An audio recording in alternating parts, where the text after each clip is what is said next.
You think the palace is made of gold. It's not. It's made of rules. And the first rule is simple. You may hold it, but you may never own it. Look at him. Because in here, The gold. the most expensive thing isn't the necklace. He knows it doesn't. It's the accusation. A single finger too close to the wrong shine. And they don't ask what happened. They decide who happened. Naveen learned that on his first day. Not from a lesson. From a rope. The rope isn't to stop him from running. He stole the gold. It's to stop him from reaching. To stop him from forgetting. For even a heartbeat. That luxury is a glass wall you can see through, but never touch. He carries bowls that could feed a village. He wipes cups that could buy a house. He polishes a collar that it could change his entire life. And every time his hand drifts too close, snap, the rope goes tight. The gold stays still. And the crowd gets their show. Because the palace doesn't just punish mistakes. It performs them. You don't get corrected quietly in a corner. You get corrected in front of everyone, Must have angered the master. so everyone again. learns the same lesson. What a disgrace. Your fear belongs to the public. A laugh is cheap. A whisper is cheaper. And the Naveen is the price they pay for entertainment. He tries to move like stone. He tries to breathe like smoke. He tries to carry a golden cup as if it weighs nothing. Because if it tilts, they will call it clumsiness. And clumsiness becomes guilt. The cup slips once. Just once. His fingers catch it at the last possible moment. A normal person would call that skill. Here, they call it suspicion. Because if you saved it, maybe you were trying to steal it. That's how the rules break you.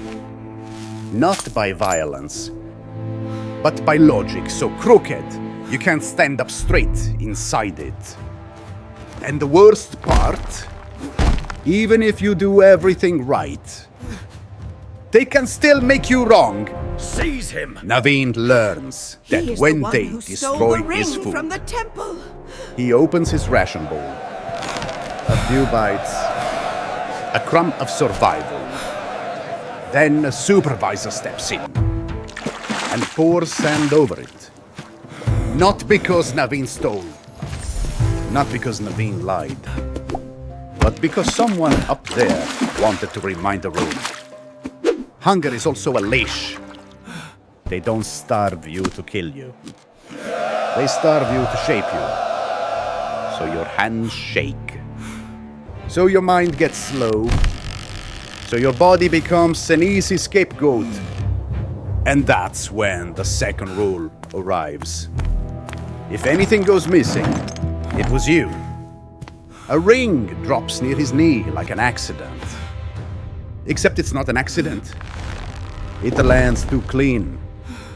Too perfect. Too loud. A guard's boot pins it in place. Like a trap that doesn't even pretend to be hidden. They lift it. They point. The crowd turns. And suddenly, Naveen isn't a person. He's a rumor with a heartbeat. He opens his hands. Empty. It doesn't matter. Because in the palace, innocence isn't proof. Innocence is a lack of power. They don't need evidence. They need a target. So they find him. They scratch marks on a tablet. Not for the ring, but for the story. And Naveen feels it. Right then. This isn't about gold. It's about control. They send him to carry water jars under the sun. Heavy. Sloshing. Always one tremble away from disaster. And the rope keeps doing what it does best. Not holding him back, but pulling him into failure. Look at him. Absolutely He almost drops pathetic, the jar. crying in the street. The crowd laughs. He saves it. Look at They him. laugh harder Absolutely pathetic, because they crying in don't the want him street. safe. They want him small. They want his body to remember the rule without thinking. Don't reach. Don't look. Don't react. Don't even breathe too loudly near wealth that isn't yours. Then he sees something he wasn't supposed to see. It happens in a passing moment. The kind that doesn't feel important until it becomes everything. Officials move through the corridor with a locked chest. Heavy. Guarded. Quiet.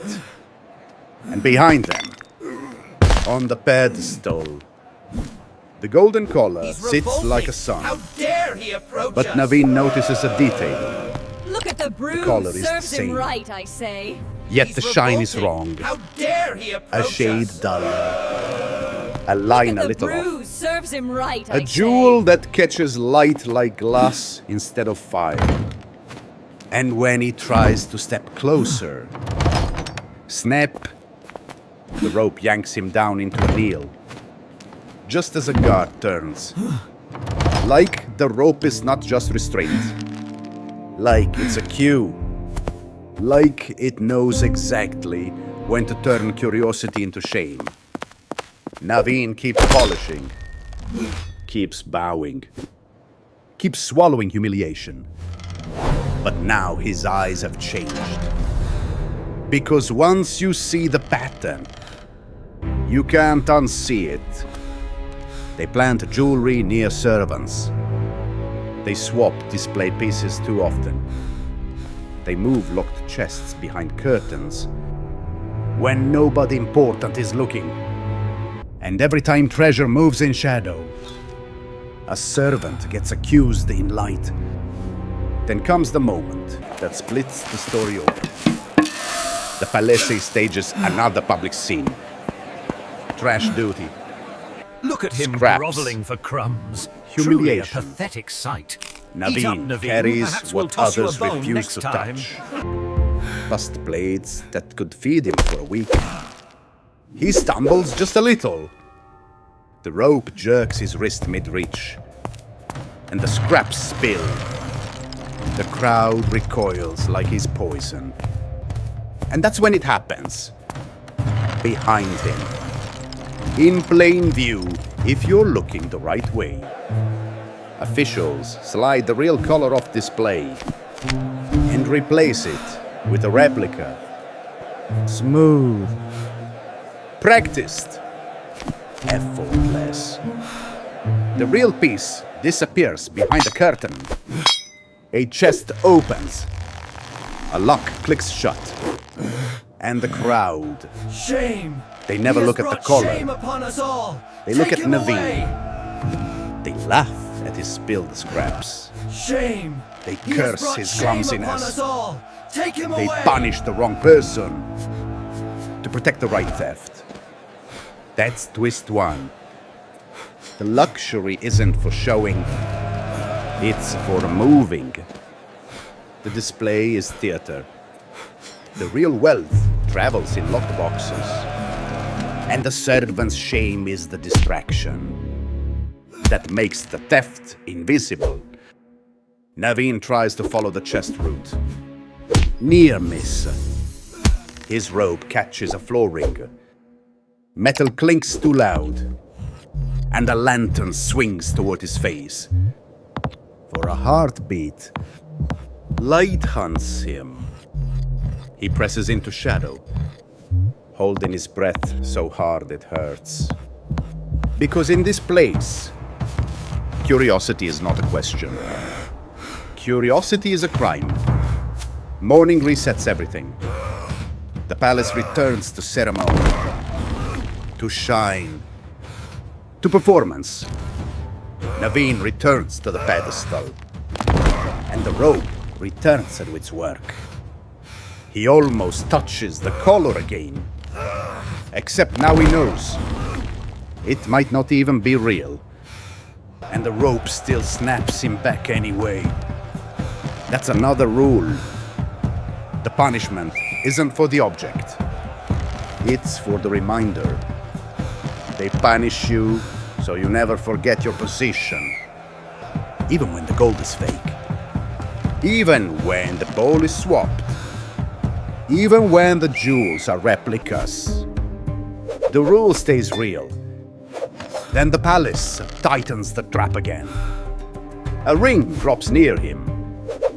But this time, Naveen doesn't flinch. He doesn't reach. He doesn't panic. He stays still. And the crowd leans in, confused. Because they wanted the show. They wanted him to twitch. They wanted him to look guilty. The rope tugs his wrist toward the ring like it always does. But Naveen holds. His fear used to be automatic. Now it's controlled. And that control is dangerous in a system built on humiliation. So he follows again at night. Quiet corridors. Torch flicker. Rope dragging like a whisper. He sees it clearly now. A necklace goes into the locked chest. A dollar copy goes on the pedestal. A bowl gets swapped. A chest disappears behind columns. And right after, they accidentally drop jewelry near servant paths. Not once, not twice. Like a ritual, like a machine. Then comes twist 2. The one that makes everything click into place. They don't accuse servants because servants steal. They accuse servants so they can steal. The law, not yours, isn't a protection for wealth. It is a shield for the people moving it. Because if the crowd believes the servants are thieves, then nobody watches the officials' hands. If the palace keeps you ashamed, it keeps them safe. And suddenly, Naveen understands the real definition of luxury. Luxury is the ability to be believed. He returns to daylight again. Same pedestal. Same shine. Same laughter. But the story inside him has changed. He doesn't look at the gold like it's salvation anymore. He looks at it like a trap. He watches the chest route. He watches the swap. He watches the signals between noble hands and guard eyes. He bows when they demand it. Not because he agrees, but because survival is strategy now. And when the ring drops near him, one last time, he doesn't reach. He doesn't panic. He just lets the rope tug and holds his ground. The crowd waits for a reaction. It doesn't come. Because Naveen has learned the final rule. The one they never say out loud in a palace. You don't escape by winning. You escape by seeing. They can own his time. They can own his labor. They can even own his public shame. But they can't unknow what he knows now. The gold isn't his. It was never meant to be. It's bait for the poor. And camouflage for the powerful. And the palace. The palace isn't made of gold. It's made of rules. And the rules are the real chains